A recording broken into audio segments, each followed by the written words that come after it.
हाँ तो प्यारे बच्चों, आज हम लोगों को पढ़ना है लेंस। देखिए लेंस होता क्या है। तो लेंस जो होता है कुछ इस प्रकार से होता है, कुछ इस प्रकार से होता है, कुछ ऐसे भी हो सकता है, ठीक है, और कुछ ऐसे भी हो सकता है। तो सभी आकृतियों को आप ध्यान से देखिए। तो इस आकृति में क्या दिख रहा है आपको? ये वाला भी वक्र पृष्ठ दिख रहा है, ये वाला भी वक्र पृष्ठ दिख रहा है। इसके दोनों पृष्ठ कैसे हैं? वक्र पृष्ठ है। इसमें भी आपको दोनों पृष्ठ वक्र पृष्ठ ही दिख रहे हैं। इसमें ये वाला आपको दिख रहा है वक्र पृष्ठ और ये दिख रहा है समतल, और इसमें भी दोनों क्या है? वक्र पृष्ठ ही है, ठीक है। तो लेंस होता क्या है अभी? अब यहाँ से अगर हम डिफाइन करना चाहें तो इसके अंदर का ये जो माध्यम होता है ना, इसके अंदर का ये माध्यम का कुछ गुण होता है। गुण क्या है? सबसे पहली बात तो ये समांग होता है। समांग का मतलब ऐसा माध्यम जिसका अपवर्तनांक प्रत्येक बिंदु पर समान है, ठीक है, और साथ में पारदर्शी होता है। कैसा होता है? पारदर्शी होता है, ठीक। तो अब इन सभी चीजों को जोड़कर हम डेफिनेशन तैयार करेंगे। कैसे? जैसे ये वक्र पृष्ठ, ये वक्र पृष्ठ, ये वक्र पृष्ठ और ये समतल पृष्ठ। तो लेंस में या तो दोनों पृष्ठ वक्र पृष्ठ होते हैं या तो एक वक्र और एक समतल होता है, ठीक है। तो अब हम बनाएंगे कैसे डिफिनेशन? ऐसे बनाएंगे, वह कौन सा गुण है लेंस का? पहले गुण लिखेंगे, समांग पारदर्शी माध्यम, ठीक है। अब किससे किससे घिरा वो लिख देना आपको। वह समांग पारदर्शी माध्यम जो दो वक्र पृष्ठ अथवा अथवा एक वक्र पृष्ठ व एक समतल पृष्ठ से घिरा होता है। समतल पृष्ठ से घिरा होता है, लेंस कहलाता है, ठीक। तो लेंस वह समांग पारदर्शी माध्यम होता है जो दो वक्र पृष्ठों अथवा एक वक्र पृष्ठ व एक समतल पृष्ठ से घिरा होता है, या ऐसे कह सकते हैं एक वक्र पृष्ठ और एक समतल पृष्ठ से घिरा होता है, ठीक। अब लेंस कितने टाइप का होता है तो आप ध्यान से देखिए। इसमें ये लेंस आपको बीच में मोटा दिख रहा होगा, किनारों पर पतला, ये बीच में पतला किनारों पर मोटा, और ये भी बीच में पतला किनारों पर मोटा, और ये बीच में मोटा किनारों पर पतला। तो सारे लेंसों में आपको एक चीज कॉमन देखने को मिल रहा होगा कि जो लेंस है वो बीच में क्या है? मोटे हैं, या तो किनारों पर पतले हैं, और या तो बीच में पतले किनारों पर मोटे हैं, ठीक। तो इन गुणों के आधार पर लेंस दो टाइप का है। एक वो टाइप का है जो बीच में मोटा और किनारों पर पतला होता है, और एक वो टाइप का है जो बीच में पतला और किनारों पर मोटा होता है, ठीक है। तो इनके नाम क्या है और डिफिनीशन क्या है, इस चीज को अब हम लोग समझेंगे।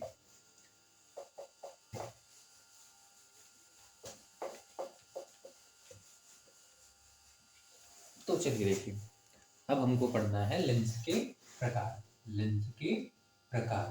तो देखिए लेंस जो होता है, लेंस के प्रकार, तो जो लेंस होता है अपना वो दो प्रकार का है। एक मैंने बताया ना, जो बीच में मोटा और किनारों पर पतला। तो बीच में मोटा मतलब उठा रहेगा, ऐसे होगा, बीच में मोटा उठा रहेगा, बीच में उठे हुए को उत्तल बोलते हैं। इसलिए इस लेंस का नाम क्या है? उत्तल लेंस। उत्तल लेंस है, ठीक। इस लेंस का नाम क्या है? उत्तल लेंस। अब उत्तल लेंस को डिफाइन कैसे करेंगे? वह लेंस जो बीच में मोटा तथा किनारों पर पतला, उसे उत्तल लेंस कहते हैं। अब देखिए, इसको आप कितने टाइप से बना सकते हो? आप इसको एक इस टाइप से बना सकते हो, बीच में मोटा किनारों पर पतला, और आप एक इसे जो है इस टाइप से बना सकते हो, बीच में मोटा और किनारों पर पतला, और आप इसे इस टाइप से भी बना सकते हैं, और मेरे हिसाब से किसी टाइप से नहीं बनाया जा सकता है, ठीक है। तो अब इनके नाम क्या है? तो ये उत्तल लेंस तीन टाइप का होगा, जो कि हम इसको तीन प्रकार से बना सकते हैं, ठीक। तो अब इन तीनों के नाम भी कुछ होंगे। इन तीनों के नाम क्या क्या हैं ध्यान से देखिए। तो ये बीच में मोटा, बीच में मोटे तो सारे हैं। इसमें देखो ये वाला पृष्ठ भी उभरा हुआ है, ये वाला पृष्ठ भी क्या है? उभरा हुआ है। इसमें जो उत्तल पृष्ठ है वो कॉमन चीज है, कॉमन को बोलते हैं उभयनिष्ठ, इसलिए इसका नाम हो गया उभयोत्तल उभयोत्तल लेंस, उभयोत्तल लेंस। देखो जो लेंस है उसका नाम बीच में लगाओ, जिसकी टाइप है वो बीच में कम नहीं, किनारों पर लगाइए, और सामने वो लगाइए जो कॉमन दिख रहा है आपको, ठीक। तो ये उभयोत्तल, इसमें उत्तल कॉमन था तो मैंने इसका नाम क्या दिया, उभयोत्तल लेंस, ठीक। ठीक उसी प्रकार से इसमें देखो एक पृष्ठ समतल दिख रहा है, दूसरा उत्तल दिख रहा है, तो उत्तल बाद में लगाना है, समतल पहले। तो समतल धन उत्तर बराबर समतल धन उत्तल बराबर समतलोत्तल लेंस,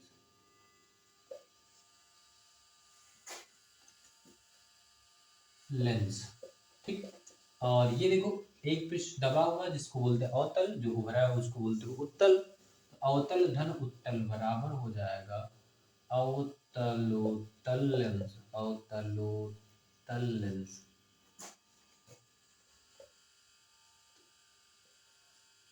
लेंस, अवतलोत्तल लेंस हो जाएगा इसका नाम, ठीक। तो इस प्रकार से उत्तल लेंस कितने टाइप का हो गया, 3 टाइप का। एक है उभयोत्तल लेंस, समतलोत्तल लेंस और अवतलोत्तल लेंस।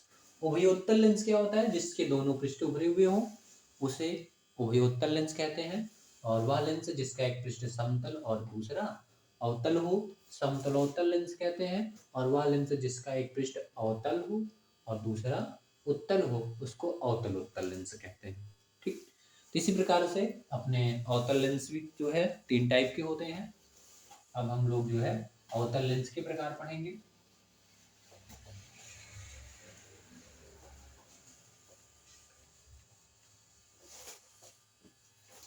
तो देखिए अवतल लेंस क्या होता है, अवतल लेंस, तो आप जानते हो ना, अवतल लेंस वो लेंस होता है जो बीच में पतला तथा किनारों पर मोटा होता है। ये वाला लेंस देखो, बीच में पतला है, किनारों पर कैसा है, मोटा है। तो जो लेंस बीच में पतला तथा किनारों पर मोटा होता है उसे बोलते हैं अवतल लेंस। इसको आप कितने टाइप से बना सकते हैं, कैसे बना दिया, दूसरा हम बना सकते हैं इस प्रकार से, और तीसरा जो बना सकते हैं हम उसको इस प्रकार से भी बना सकते हैं। रुको एक मिनट, ये थोड़ा सा, इसको हम कुछ इस प्रकार से भी बना सकते हैं, ठीक। तो अब ध्यान से देखिए, इनका नाम क्या पड़ेगा, सारे लेंस बीच में पतला और किनारे पर मोटे हैं, इसलिए सब किसके टाइप से हैं, अवतल लेंस के प्रकार है। इसमें देखो दोनों पृष्ठ अवतल है, तो जब दोनों अवतल है तो इसको द्विअवतल या उभयावतल लेंस कहते हैं। क्या बोलते हैं इसको, उभयावतल लेंस कहते हैं, ठीक। उभय धन अवतल बराबर उभयावतल लेंस, ठीक। इसमें देखो एक पृष्ठ समतल है, दूसरा कैसा है, अवतल है, तो समतल धन अवतल बराबर समतलावतल, समतलावतल लेंस हो गया इसका नाम, ठीक। ठीक उसी प्रकार से इसमें क्या है, एक पृष्ठ उत्तल है और दूसरा कैसा है, समतल है, तो उत्तल धन, सॉरी समतल नहीं अवतल, उत्तल धन अवतल बराबर उत्तलावतल, उत्तलावतल, उत्तलावतल। तो इसका नाम हो जाएगा आपका उत्तलावतल लेंस, उत्तलावतल लेंस, ठीक है। अब इनको डिफाइन कैसे करेंगे, इसमें क्या है, जिस लेंस का दोनों पृष्ठ अवतल हो उसे उभयावतल लेंस कहते हैं, और जिस लेंस का एक पृष्ठ अवतल तथा दूसरा समतल हो उसे समतलावतल लेंस कहते हैं, और जिस लेंस का एक पृष्ठ अवतल दूसरा उत्तल हो उसे उत्तलावतल लेंस कहते हैं, ठीक है। अब हम लोग पढ़ेंगे लेंसों से संबंधित कुछ परिभाषाएं।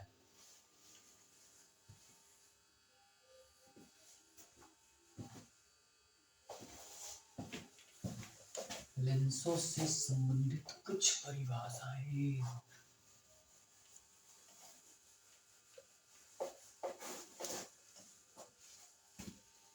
तो आपको पढ़ना है लेंसों से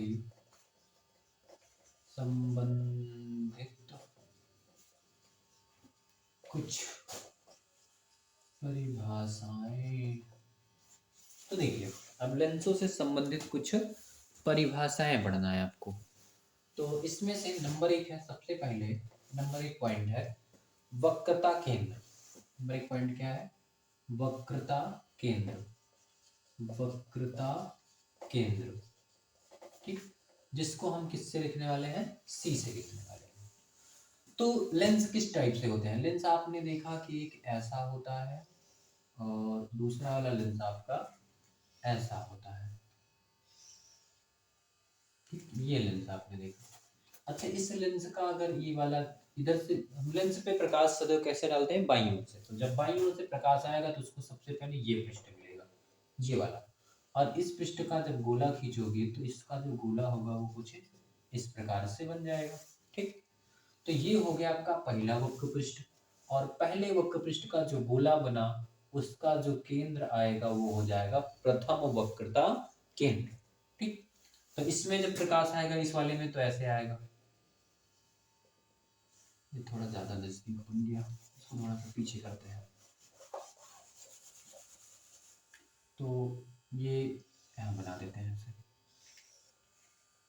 ठीक। तो इस लेंस का जो जब प्रकाश आएगा तो इस पृष्ठ पे आपतित होगा, तो इसका जो पृष्ठ, ये वाला पृष्ठ है वो पहला पृष्ठ हो जाएगा, और जो पहला वक्र पृष्ठ है उसका ये जो गोला बनेगा एक पहला गोला हो जाएगा, और इसका जो केंद्र है, इन्हीं केंद्रों को हम प्रथम वक्रता केंद्र कहते हैं, और इसको किससे लिखते हैं, C1 से, ठीक। जिसको डिफाइंड आप कैसे कर सकते हो, लेंस के प्रथम वक्र पृष्ठ के गोले के केंद्र को, लेंस के प्रथम वक्र पृष्ठ के गोले के केंद्र को प्रथम वक्रता केंद्र कहते हैं, और इसको किससे लिखते हैं, C1 से लिखते हैं, ठीक। अब देखो, पहले ये प्रकाश, जब प्रकाश इधर से आएगा तो पहले ये पृष्ठ मिलेगा, बाद में ये मिलेगा, तो जब बाद में ये मिलेगा तो ये दूसरा पृष्ठ हो गया, जो बाद में मिलेगा वो क्या हो गया, दूसरा वक्र पृष्ठ हो गया। तो जब लेंस का जो दूसरा वक्र पृष्ठ है उसका जो गोला बनेगा तो उसका जो केंद्र मिलेगा, इस केंद्र को हम बोलेंगे द्वितीय वक्रता केंद्र, और इसको लिखते किससे है, C2 से लिखते हैं, ठीक है। तब हम इसको डिफाइंड कैसे करेंगे, लेंस के द्वितीय वक्र पृष्ठ के गोले के केंद्र को द्वितीय वक्रता केंद्र कहते हैं, और इसको किससे प्रदर्शित करते हैं, C2 से प्रदर्शित करते हैं, ठीक है। तो ये हो गया वक्रता केंद्र। अब हम बात करते हैं मुख्य अक्ष की। तीन चीजों को मैं थोड़ा सा मिटा देता हूं।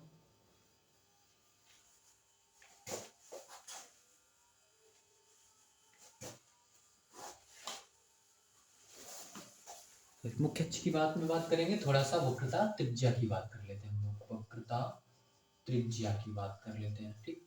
तो देखिए, ये प्रथम वक्र पृष्ठ और इसका ये केंद्र रहा, तो प्रथम वक्र पृष्ठ से जो उसका केंद्र है उसके बीच की जो डिस्टेंस है इसको बोलते हैं प्रथम वक्रता त्रिज्या, जिसको हम लिखते हैं किससे, R1 से, ठीक।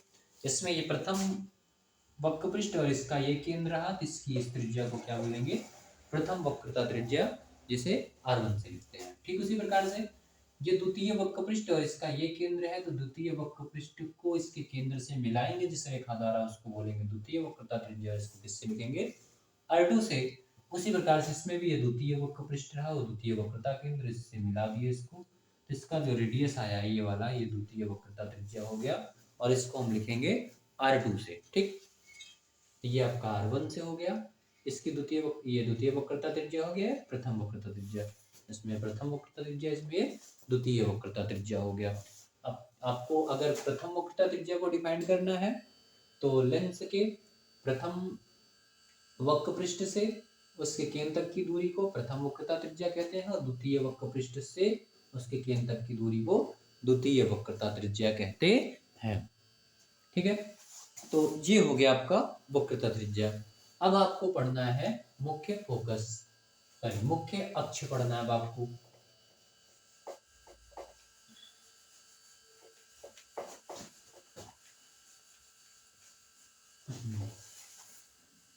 अब आपको पढ़ना है मुख्य अक्ष।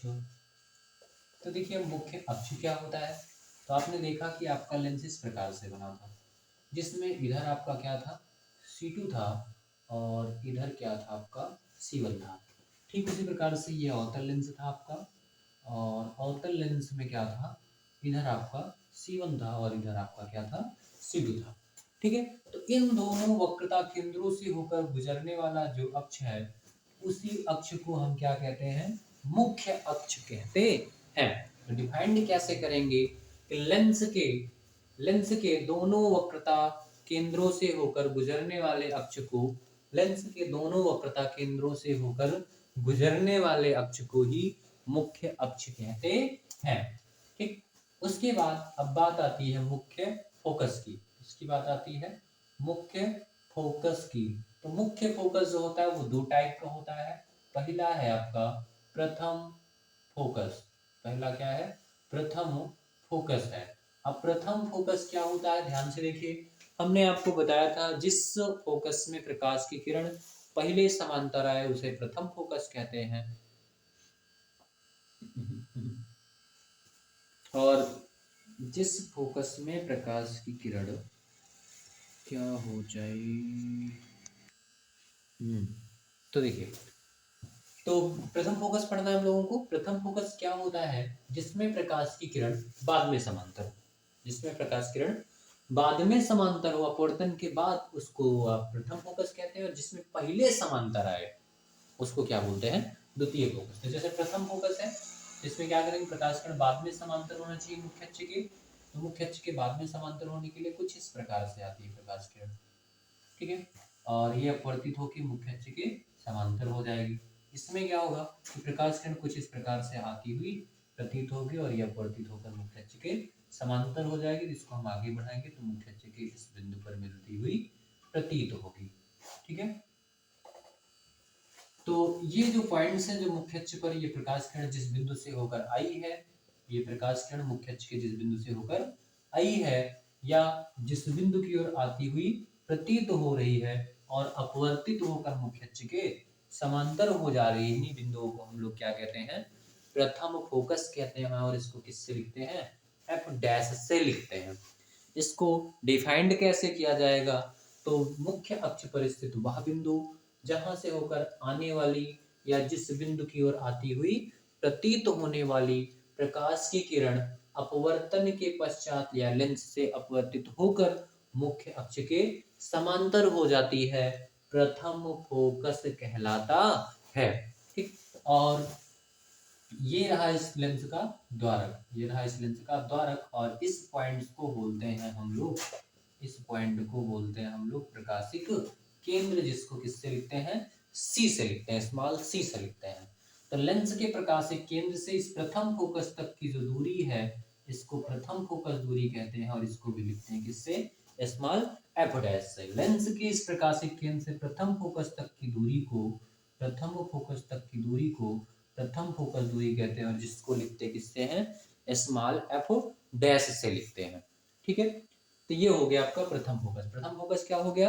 लेंस के मुख्य अक्ष पर स्थित वह बिंदु जहां से होकर आने वाली प्रकाश की किरण अपवर्तन के पश्चात मुख्य अक्ष के समांतर हो जाती है, या जिस बिंदु की ओर आती हुई प्रतीत होने वाली प्रकाश किरण अपवर्तन के पश्चात मुख्य अक्ष के समांतर हो जाती है, उसे प्रथम फोकस कहते हैं।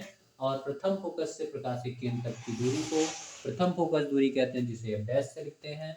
ठीक है, अब हम चलते हैं द्वितीय फोकस की ओर। तो द्वितीय फोकस क्या होता है? द्वितीय फोकस क्या होता है उसको भी जान लेते हैं।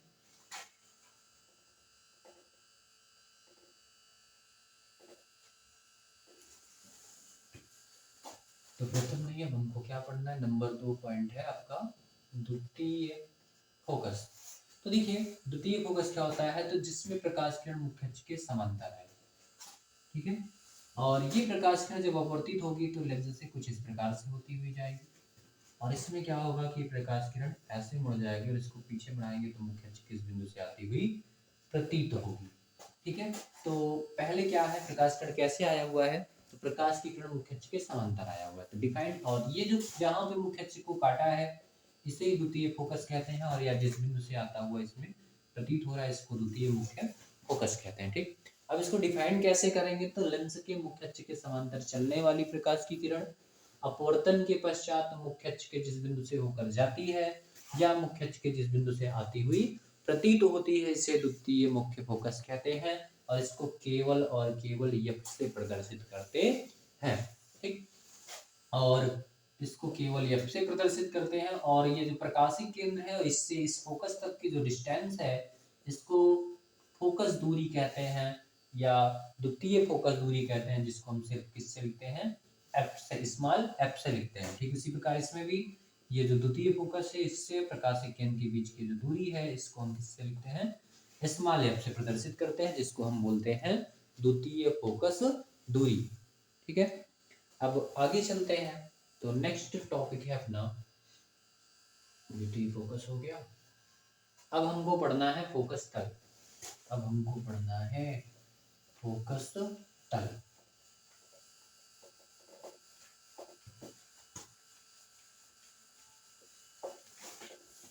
चलिए अब हम पढ़ते हैं फोकस तल। अब देखिए फोकस तल क्या होता है। तो जैसे ये लेंस हो गया आपका और ये आपका मुख्य अक्ष हो गया, इसमें आप जानते हैं यहाँ पे आपका प्रथम फोकस होता है और यहाँ पे द्वितीय फोकस होता है, जिसको हम F2 या F से लिखते हैं। और यहाँ पे इसका प्रथम वक्रता केंद्र होता है जिसको C1 से लिखेंगे, और यहाँ पे द्वितीय वक्रता केंद्र होता है जिसको आप C2 से लिखते हो। ठीक उसी प्रकार इसमें भी होता है, अवतल लेंस में भी यहाँ पे आपका प्रथम वक्रता केंद्र C1 होता है, यहाँ पे द्वितीय फोकस F2 होता है, और यहाँ पे होता है आपका प्रथम फोकस F1, यहाँ पे होता है C2। ठीक, अच्छा आपने एक सूत्र पढ़ा दर्पण में, F बराबर R/2, F बराबर R/2, यहाँ से R बराबर हो जाता है 2F, R बराबर 2F। इसका मतलब फोकस दूरी का दुगना कर दें तो R के बराबर वक्रता त्रिज्या के बराबर हो जाएगा, इसीलिए इस F1 का दुगना C2 पर आ जाएगा, इसको हम 2F1 लिखते हैं, और इस F का दुगना कहाँ जाएगा C1 पर, तो इसको हम 2F2 लिखते हैं। उसी प्रकार इसमें भी इसको 2F2 लिखेंगे और इसको क्या लिखेंगे 2F1 लिखते हैं। तो हमको पढ़ना है फोकस तल। तो फोकस तल एक ऐसा तल होता है जो मुख्य फोकस से होकर जाता है और मुख्य अक्ष के सदैव अभिलंबवत होता है। और ये तल ऐसे ही नहीं बन गया है कि इसको ऐसे खींच दिया गया। इस दर्पण, इस लेंस पर आपस में समांतर जितनी किरणें आती हैं वो सब एक दूसरे को इसी तल में काटती है, इसलिए इसका नाम पड़ गया फोकस तल। ठीक है, तो फोकस तल को डिफाइन कैसे करेंगे कि वह तल जो मुख्य अक्ष के अभिलंबवत हो और मुख्य फोकस से होकर जाए उसे फोकस तल कहते हैं। फोकस तल कहते हैं। इसमें मुख्य फोकस ये है, यहाँ से होकर गुजरेगा और इसका भी नाम क्या हो जाएगा, फोकस तल हो जाएगा। ठीक है, एक छोटा सा टॉपिक और बच रहा है इसमें डिफाइन करने के लिए, उस टॉपिक का नाम है प्रकाशिक केंद्र, जो कि मोस्ट इंपॉर्टेंट है। तो प्रकाशिक केंद्र क्या होता है, तो लेंस में जो है, कहाँ पे, लेंस में मुख्य अक्ष पर एक ऐसा पॉइंट होता है जहां से होकर जाने वाली प्रकाश की किरण बिना विचलित हुए सीधा अपने मार्ग पर निकल जाती है। ठीक है, इसको हम डिफाइन कैसे करते हैं, लेंस में, क्योंकि अंदर है, तो लेंस में मुख्य अक्ष पर स्थित वह बिंदु जहां से होकर जाने वाली प्रकाश की किरण बिना विचलित हुए सीधा अपने मार्ग पर निकल जाती है, इसी को हम बोलते हैं प्रकाशिक केंद्र बोलते हैं। इसी को क्या बोलते हैं, प्रकाशिक केंद्र बोलते हैं।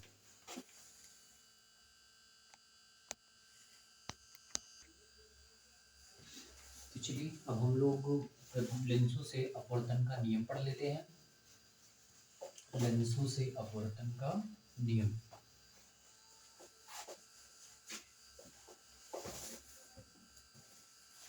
लेंस से अपवर्तन के नियम। ठीक, तो लेंस से अपवर्तन के नियम पढ़ने हैं आपको। लेंस से अपवर्तन के मुख्यतः 3 नियम हैं। तो सबसे पहले हम पढ़ेंगे प्रथम नियम। प्रथम नियम, ठीक, तो जैसे कोई लेंस है, ये जैसे मान लो अपना ये उत्तल लेंस, ये और ये अवतल लेंस हो गया।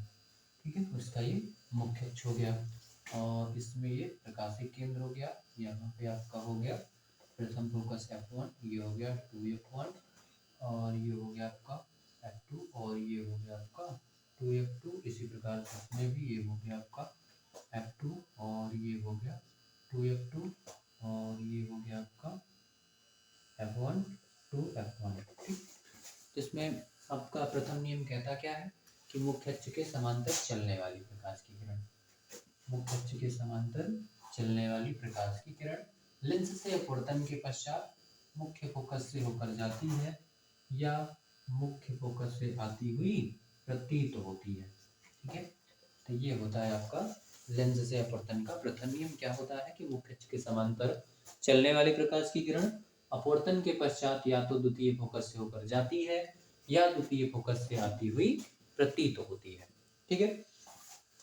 अब दूसरा नियम जो है इस पहले नियम का जस्ट उल्टा है। इसमें क्या हुआ था, मुख्य अक्ष के समांतर चल रही थी प्रकाश किरण, तो अपवर्तन के पश्चात मुख्य फोकस से होकर गई है या मुख्य फोकस से आती हुई प्रतीत हुई है।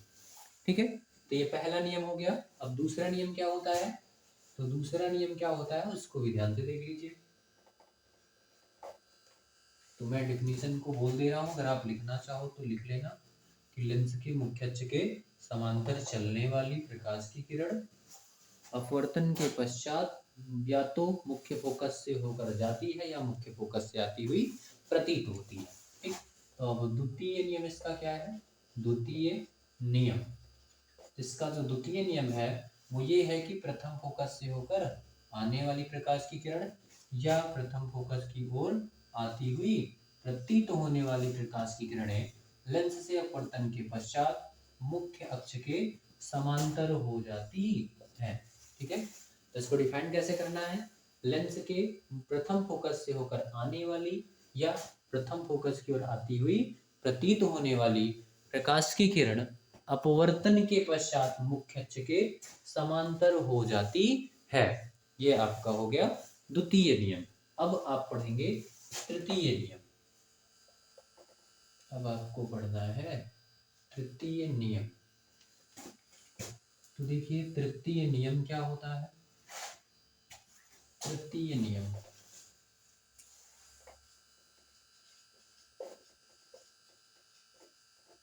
तृतीय नियम क्या होता है कि प्रकाशिक केंद्र से होकर जाने वाली प्रकाश की किरण बिना विचलित हुए सीधा अपने मार्ग से निकल जाती है। प्रकाशिक केंद्र से होकर जाने वाली प्रकाश की किरणें जो है ये बिना विचलित हुए सीधा अपने मार्ग पर निकल जाती हैं। ये है प्रकाश का लेंस से प्रकाश के अपवर्तन का तृतीय नियम। ठीक है, तो अब हम चलते हैं आगे नेक्स्ट टॉपिक की ओर।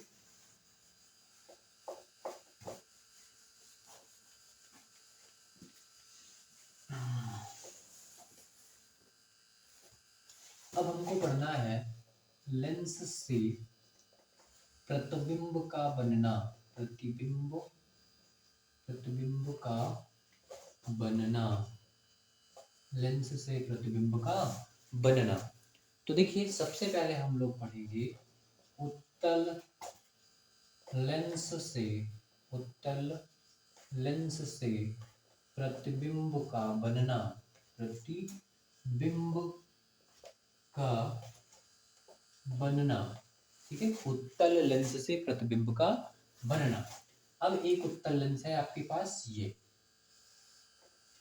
और ये रहा आपका मुख्य अक्ष, और ये रहा इसका द्वारक, और ये रहा आपका प्रकाशिक केंद्र, और यहाँ पे होता है आपका प्रथम फोकस, और सेम इतनी दूरी पर आपका क्या होता है 2f1, और जितना दूर पे प्रथम फोकस उतना ही दूर पर आपका होता है 2f2, और इससे उतना ही दूर पर आपका होता है सॉरी 2f2 नहीं f2, और यहाँ पे होता है आपका 2f2। ठीक, तो उत्तल लेंस से प्रतिबिंब का बनना आपको पढ़ना है। ठीक है, तो देखिए सबसे पहली कंडीशन इसमें क्या होती है, कंडीशन नंबर 1, जब वस्तु कहाँ हो, अनंत पर हो, अनंत पर हो, अनंत पर हो, जब वस्तु अनंत पर हो तो प्रतिबिंब कैसे बनेगा। अब ध्यान देखिए, अनंत से आने वाली किरणें सदैव समांतर आती हैं और समांतर किरणें अनंत तक जाती भी हैं और अनंत पे ही जाके मिलती हैं। ठीक है, तो यहाँ पे वस्तु कहाँ पे है, अनंत पे है, तो अनंत से आने वाली किरणें सदैव आपस में कैसी आती हैं, समांतर आती हैं। जैसे कोई प्रकाश की किरण ये है, कोई ये प्रकाश की किरण है जो इस फोकस से होकर ऐसे आ रही है, तो अपना नियम नंबर 2 कहता है कि लेंस के प्रथम फोकस से होकर आने वाली प्रकाश की किरणें परावर्तन की अपवर्तन के पश्चात मुख्य अक्ष के समांतर हो जाती हैं, और जो दूसरी किरण इसके समांतर आएगी वो क्या हो जाएगी, बिना प्रकाशिक केंद्र से जा रही है तो बिना विचलित हुए सीधा अपने मार्ग पर निकल जाएगी, और एक दूसरे को कहाँ काट रही हैं, यहाँ काट रहे हैं, जिसका जो प्रतिबिंब बनेगा कहाँ बनेगा, F2 पर प्राप्त होगा।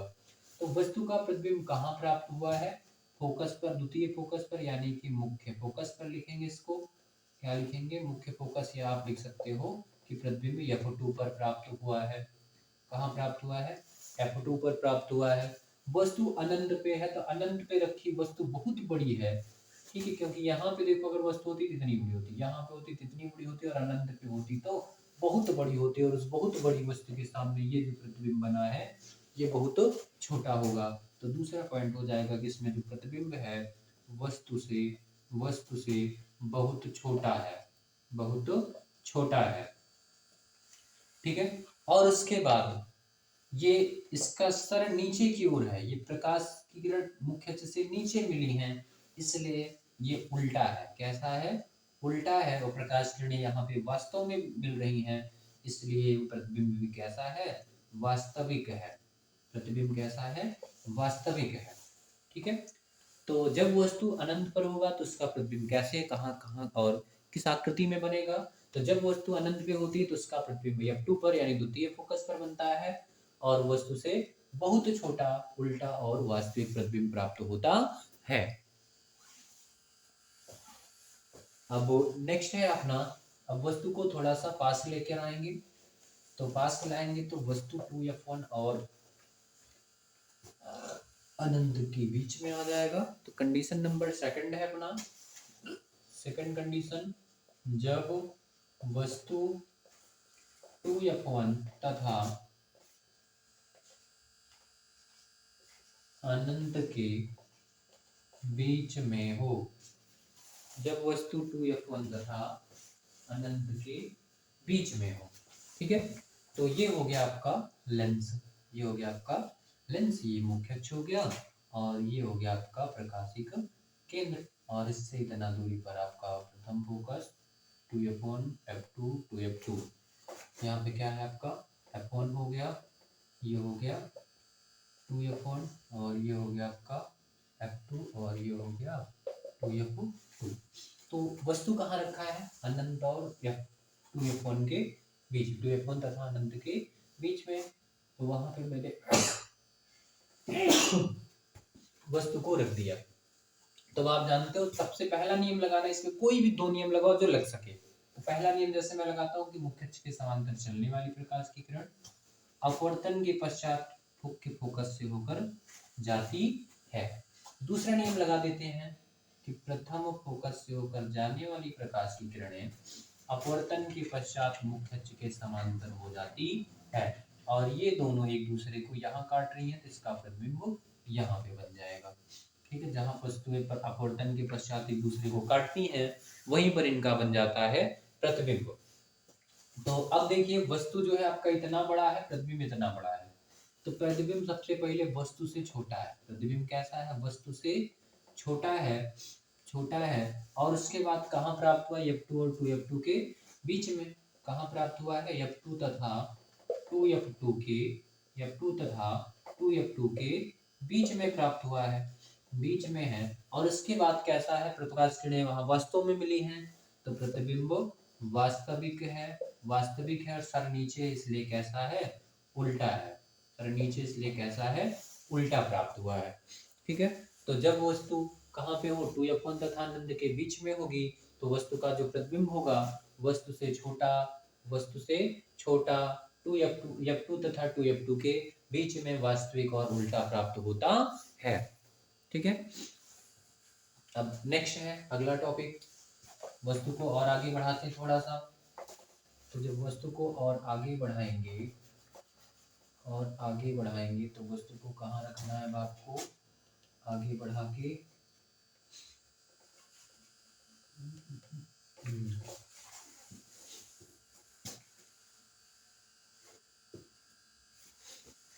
चलिए, तो वस्तु को थोड़ा सा आगे बढ़ाएंगे, तो वस्तु अभी यहाँ था, अब आगे बढ़ाएंगे तो कहाँ जाएगा? 2F1 पर। तो जब वस्तु कहाँ हो? 2F1 पर हो। कंडीशन नंबर 3, जब वस्तु 2F1 पर हो।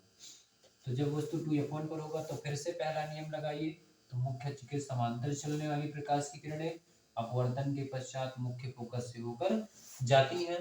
दूसरा नियम लगाएंगे, तो दूसरा नियम मैं इस बार नहीं लगाता हूँ, मैं लगा देता हूँ तीसरा नियम, प्रकाशिक केंद्र से होकर जाने वाली प्रकाश की किरणें बिना विचलित हुए, ये थोड़ा सा गड़बड़ हो गया, ये थोड़ा सा गड़बड़ हो गया है, ये प्रकाश की कम सीधी आई है, चलो सीधी लेके चलो,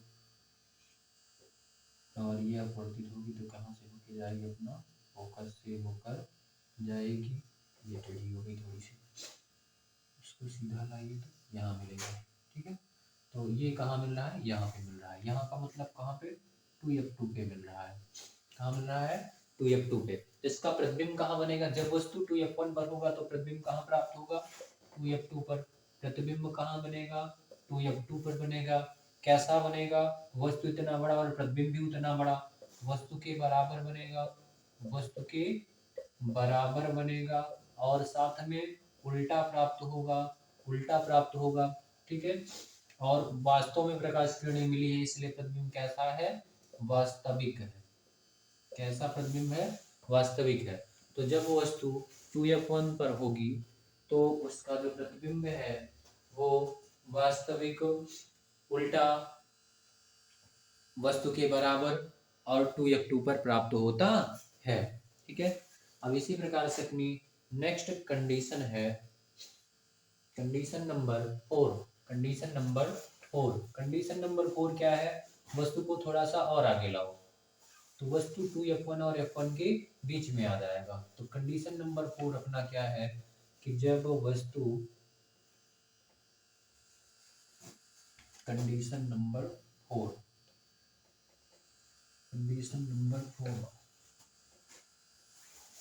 तो कंडीशन नंबर 4 क्या कहता है कि जब वस्तु कहाँ हो, चौथी कंडीशन, चौथी कंडीशन, जब वस्तु कहाँ पे हो, 2f1 और f1 के बीच में हो, जब वस्तु 2f1 व f1 के बीच में हो, बीच में हो, तो जब वस्तु 2f1 तथा 2f1 के बीच में होगी तो उसका प्रतिबिंब कैसे बनेगा। तो वस्तु को हम 2f1 और f1 के बीच में रख दिए, ठीक है।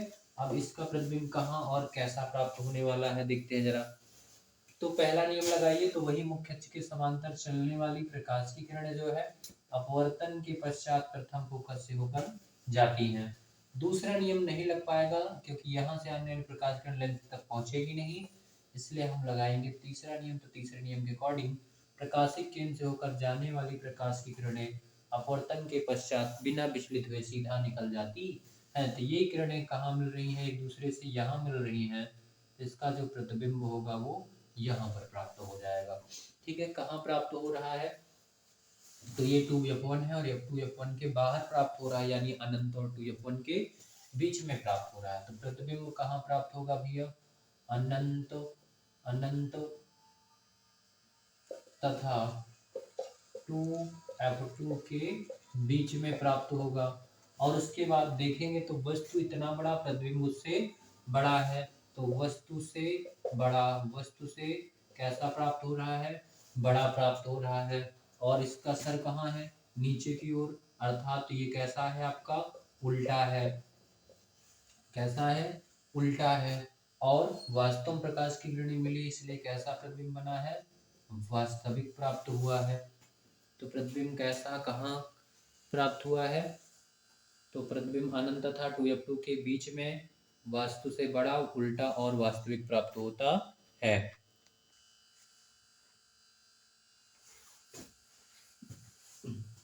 अब चलिए अगला टॉपिक देखते हैं, अगली कंडीशन। अगली कंडीशन क्या होगी, वस्तु को थोड़ा सा और आगे बढ़ाएंगे। तो जब हम वस्तु को थोड़ा सा और आगे बढ़ाएंगे तो वस्तु कहाँ पहुंच जाएगा, जब वस्तु को थोड़ा सा और आगे बढ़ाएंगे तो वस्तु पहुंच जाएगा f1 पर। तो नेक्स्ट कंडीशन हो जाएगी अपनी, जब वस्तु कहाँ हो, f1 पर हो। कंडीशन नेक्स्ट हो जाएगी जब वस्तु कहाँ हो, f1 पर हो। तो एक मिनट इसको मिटा लेता हूँ।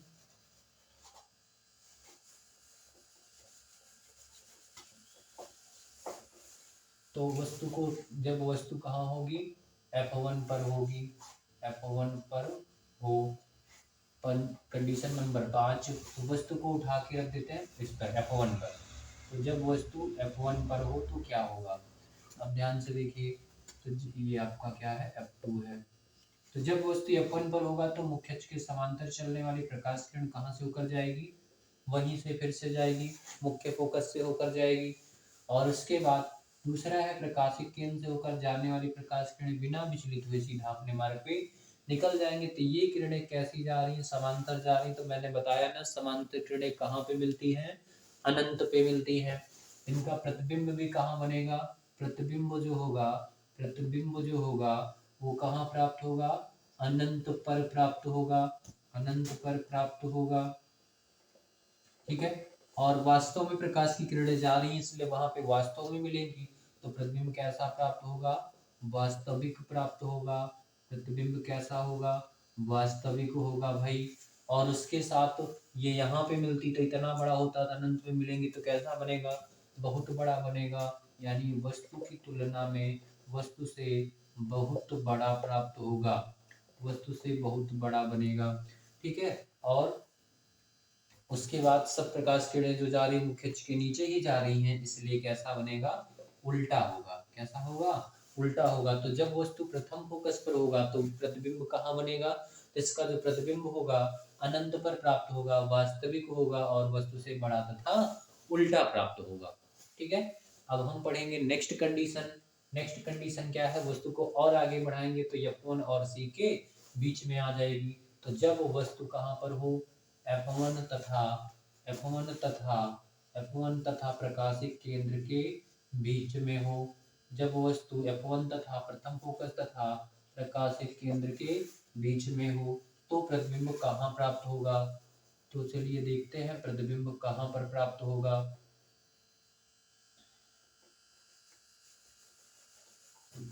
भाई मिटा लेने दो।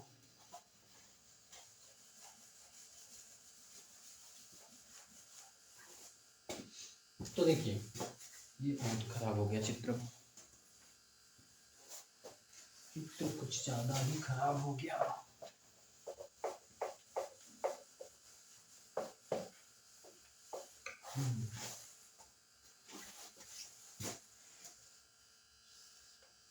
ये हो गया आपका मुख्य अक्ष और ये बन गया आपका द्वारकीय प्रकाशिक केंद्र और ये हो गया प्रथम फोकस। ये हो गया आपका F1 और ये हो गया आपका 2F1, ये हो गया F2 और ये हो गया 2F2। वस्तु को कहाँ रखना है, वस्तु C और यानी प्रकाशिक केंद्र और प्रथम फोकस के बीच में रखना है। ये रख दिया मैंने वस्तु को। ठीक है। तो पहला नियम फिर से वही लगेगा आपका, मुख्य अक्ष के समांतर चलने वाली प्रकाश की किरणें, सब में आपको पहला नियम लगाना है। प्रकाश किरणें अपवर्तन के पश्चात मुख्य फोकस से होकर जाती हैं। अब दूसरा नियम आप लगा सकते हो कि प्रकाशिक केंद्र से होकर जाने वाली प्रकाश किरणें बिना विचलित हुए सीधा अपने मार्ग पे निकल जाती हैं। तो ध्यान से देखिए, ये दोनों किरणें फैलती हुई, इनके बीच का जो अंतराल है वो बढ़ता हुआ चला जा रहा है। तो इस साइड तो ये मिलने वाली है नहीं, इसलिए इनको कहाँ बढ़ाना है आपको, इनको बढ़ाना है पीछे। जब इन किरणों को आप कहाँ बढ़ाओगे, पीछे बढ़ाओगे, तो पीछे बढ़ाओगे तो यहाँ मिलती हुई प्रतीत होंगी, जहां पर ये मिलती हुई प्रतीत होंगी इनका प्रतिबिंब वहीं पर बन जाएगा। तो इस बार प्रतिबिंब सामने नहीं बल्कि कहाँ बना है, पीछे बना है। ठीक है। और कैसा बना है, तो प्रतिबिंब कहाँ बनेगा, प्रतिबिंब वस्तु की ही ओर बनेगा। कहाँ बनेगा, इसी साइड वस्तु रखा और इसी साइड प्रतिबिंब बना है, तो प्रतिबिंब कहाँ बनेगा भाई, प्रतिबिंब बना है वस्तु की ओर, वस्तु की ही ओर प्राप्त होगा। और उसके बाद कैसा प्राप्त होगा, इस बार प्रतिबिंब आपको आभासी मिला है क्योंकि इधर प्रकाश किरणें जाएंगी नहीं, हमने इनको पीछे बढ़ाया है और मिलाया जबरदस्ती है, इसलिए प्रतिबिंब कैसा होगा, आभासी बनेगा, आभासी। और सर ऊपर है इस बार तो प्रतिबिंब वो सीधा है और साथ में वस्तु इतनी बड़ी, प्रतिबिंब इतना बड़ा, तो वस्तु से बड़ा बनेगा, वस्तु से बड़ा प्राप्त होता है। ठीक। तो जब वस्तु प्रथम फोकस और प्रकाशिक केंद्र के बीच में होगा तो वस्तु का जो प्रतिबिंब है वो वस्तु की ही ओर आभासी, सीधा और वस्तु से बड़ा प्राप्त होता है। ठीक है। अब हम, ये हो गया उत्तल लेंस से प्रतिबिंबों का बनना और उसकी 6 स्थितियां। इसके बाद अब हमको पढ़ना है अवतल लेंस से प्रतिबिंब का बनना। अवतल लेंस से प्रतिबिंब का बनना।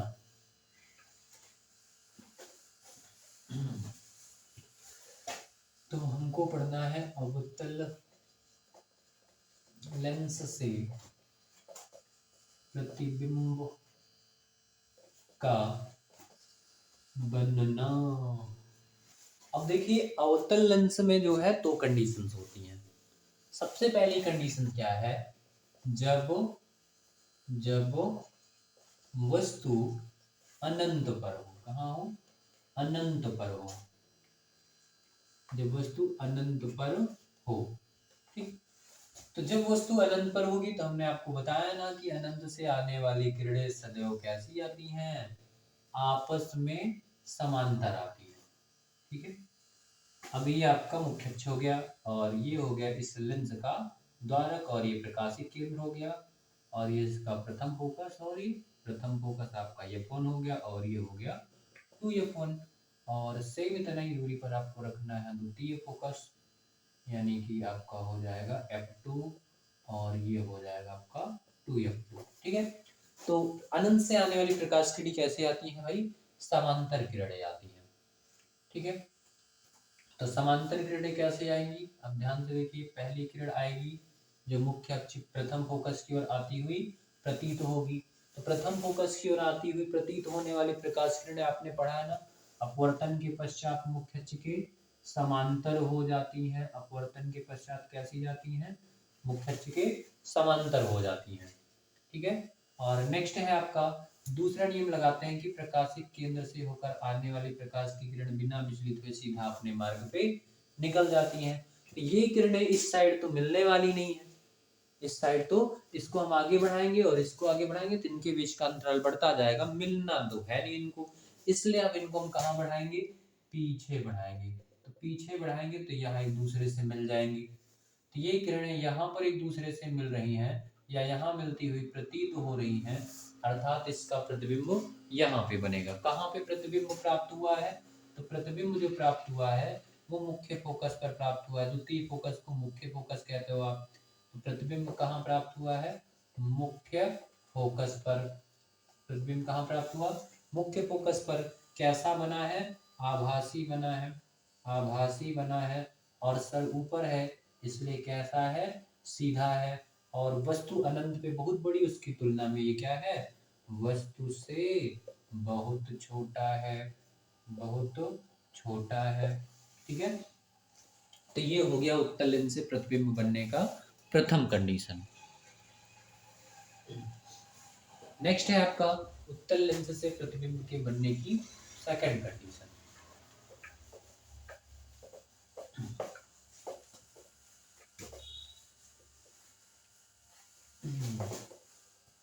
सेकंड कंडीशन क्या है कि जब वस्तु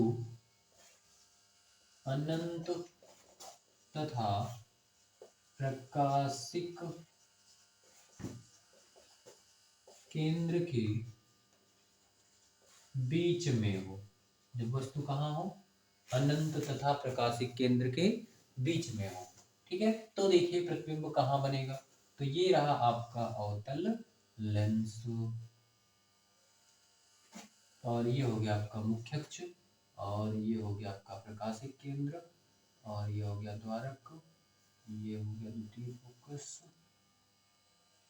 ठीक है। तो ये हो गया आपका द्वितीय फोकस, जिसको F2 से लिखोगे और ये हो गया आपका 2F2 और ये हो गया आपका F1 और ये हो गया 2F1, ठीक।